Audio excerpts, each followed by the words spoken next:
Hello, I'm Rajiva Misra. I retired from the Indian Foreign Service in 2016 after serving for over 35 years.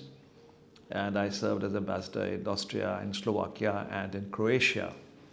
My association with Civilsdaily IAS has been a very interesting one for me and a very fruitful one. And I hope the candidates have also benefited at least a little from the interaction they've had with me. I see that there is a growing interest in the foreign service as a career.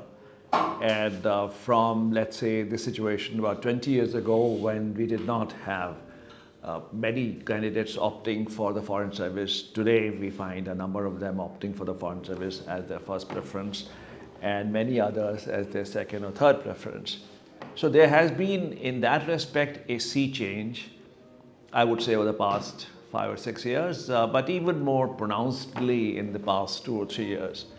And clearly, much of that has to do with, number one, the foreign policy aspect of India's progress being so prominent, and the External Affairs Minister, Dr. Jaishankar, his public profile and the widespread adulation, admiration that he has commanded by his professionalism in steering India through very troubled times in the world.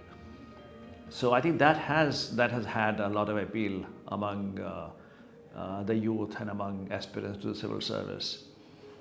The foreign service is an interesting career. It has its challenges like other careers do, but it is something that I believe will become more and more relevant to India's rise, to India's transformation, because whether it is capital flows, whether it is technology flows, whether it is flow of ideas, we are going to become more and more integrated, and the external world will matter to India more and more.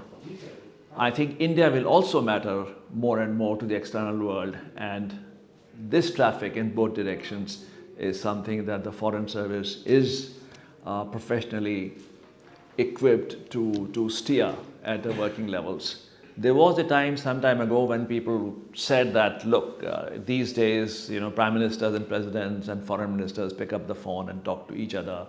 So what do ambassadors do, and what do first secretaries and second secretaries and third secretaries do?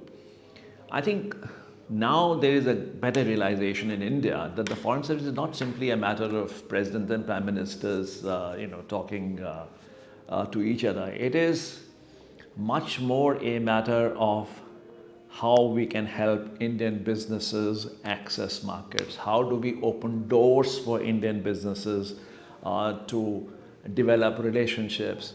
How do we make sure that the local regulatory environment does not discriminate against Indian business?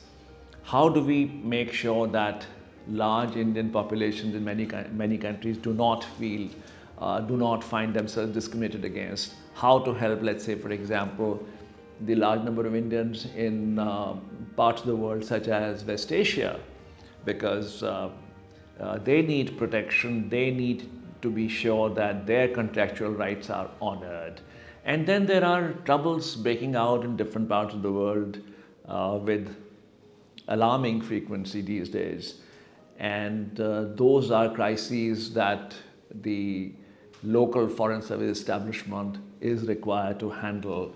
Evacuations. I can think of a number of them which have happened in the recent past. Ukraine, and before that in some other parts of the world, even Afghanistan, which has sort of periodically seen tensions of all kinds. I want to speak briefly about my sense of where our candidates are coming from. They are, needless to say, very bright and very driven. A number of them with, I would say, perhaps the majority with technical backgrounds, and I think that is a strength because governance is becoming more and more technocratic, and even modern living is becoming more and more tech driven.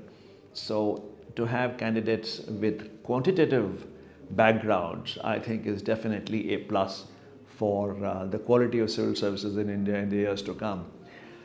One of the things that concerns me a little is that I have met many candidates who have bright young men and women who have spent several years preparing for the civil services examination and in many instances not doing any other structured activity.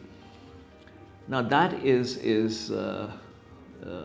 to my mind not entirely desirable, that young men and women, once they complete their education, should devote 6 or 7 or 8 years of their lives preparing for an examination which is, at the end of the day, hundreds of thousands are appearing for the exam and the number of seats is in a few hundred. So no matter how good, how bright you are, there's always a chance that you will not make it.